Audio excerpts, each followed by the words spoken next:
What's going on, guys? Alex here, and in this video I'm going to talk about whether you should get a real estate license or not. So let's get started.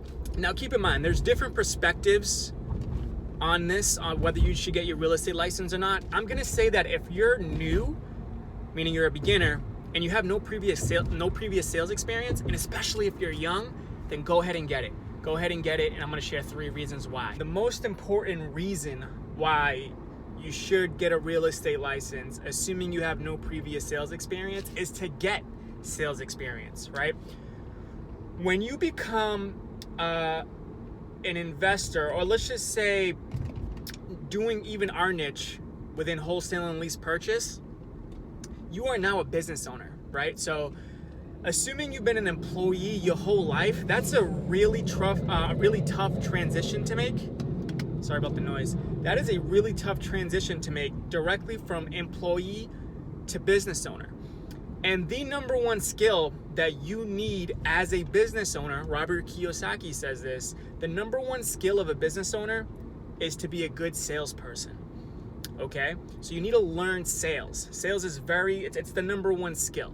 And what do I mean by sales? Sales is having the ability to basically create a customer, right? So create a customer from scratch, whether it's cold calling, whether it's marketing, create a customer, basically qualify the customer, present your customer with options, follow-up systems, paperwork, and ultimately getting paid, closing a deal, providing them with enough value where they pay you for a certain transaction, right? Assuming you've been an employee your whole life, you probably never had that experience, right? Because your company provides the customers. You have a certain role within the company that you need to basically focus on, and then your company will pay you a salary for that. So as a real estate agent, when you obtain a license, you are forced to create the ability of going through that process of getting a customer, qualifying them, showing them apartments or houses, doing the paperwork correctly, and ultimately closing the deal, closing a sale, closing a rental, and having them compensate you for that, whether it's from the buyer or the seller side, right? So it's a skill that you're gonna need as a business owner, an investor. And assuming you're someone who's new and young, especially if you're new and young, I'm gonna recommend, if you're near a major city, to start off with rentals. Start off with renting apartments, okay? I have over 10 years, I've had my real estate license for over 10 years now, and most of what I've done is rentals. I didn't get into this to be a real estate agent, just to be upfront, but the reason why you wanna start off in rentals is because it's a much quicker way to get to the finish line, right? You'll get paid much quicker. You'll be able to generate leads much easier just with advertising. And again, you'll acquire the skill of communicating with people and in sales, which is going to serve you immensely when you make the move to become a business owner and basically hopefully succeed within whatever niche you choose. In this case, my channel is about wholesaling lease options. It's about creative terms, but just even with wholesaling lease options, that is a business. It does require sales skills. So getting your license is going to help with that. Think about it this way. Think about again, the quadrant. You have employee, self-employed, business owner, investor. What we're trying to, this channel is about business owner and investor, right? So that's what you want to convert to. And from employee to business owner is a really tough transition. But when you go from employee to self-employed, meaning you become good at sales, employee to self-employed, it's an easier transition to get from self-employed to business owner. I hope that makes sense. The second reason why I recommend to get your license is because it's going to give you the flexibility of schedule, right? I literally create my day. I create my day however it is that I choose, right? So I basically fit in the most important task in the morning. Part of my morning routine is to meditate, I journal, and then I get right into it, right? I get right into emails. Sometime in the afternoon, I'll work out. In the mornings when I make my prospecting calls, right? So the calls that I post, the live seller calls that I post, that's the most important task for me within a given week, is to make a certain amount of calls for my business, nothing to do with my agent side. So I fit that in within a prospecting window, and I have the flexibility to do that, right? Whereas if I had a job, that would be more difficult.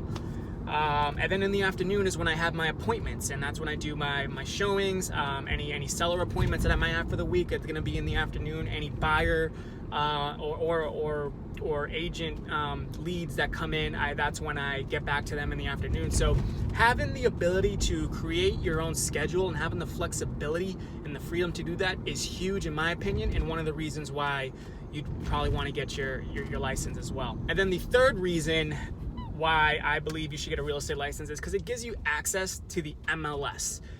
Now, what does the MLS stand for? It stands for Multiple Listing Service. On there is where I conduct research. It's all the data and information that you need to make good decisions, such as which market should you focus on, which zip codes are the best, where a place is selling, what price range should I be in,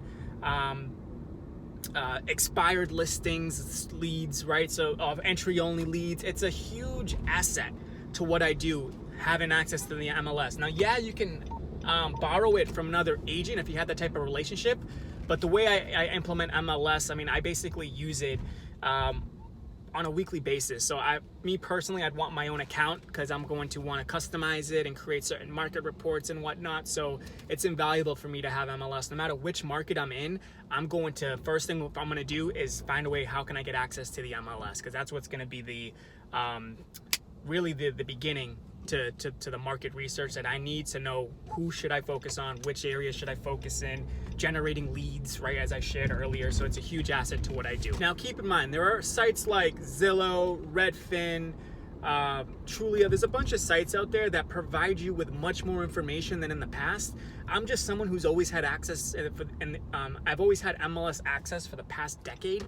So it's just something that I'm used to, but not to say that you can't conduct the same exact research with those other free sites. So you don't necessarily need it, like as far as just because you have other sites, but I recommend it. For me, I'm just so used to it. That's why I value it the way I do. But you do get more information on the MLS, I think, than any of the free sites, but you can still just use the free sites. So don't let that stop you if you don't have access to the MLS. Now, I want to conclude the video with this thought. The best real estate investors that I know don't have a real estate license. And just about every good real estate agent that I know wants to be a real estate investor, right? So being a real estate agent, you're basically working for other people, right? You're working for the investor, if that's what you're focused on, investment properties.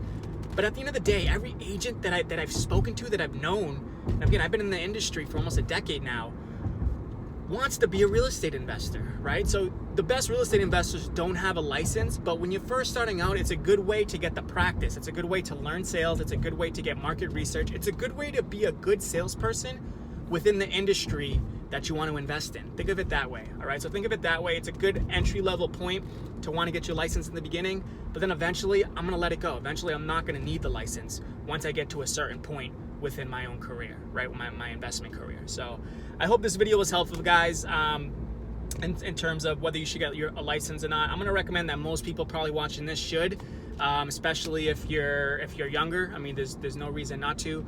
And it's going to help you in your sales skills. It's going to give you the flexibility of schedule. I'm going through the tunnel right now. Hopefully you can still see me.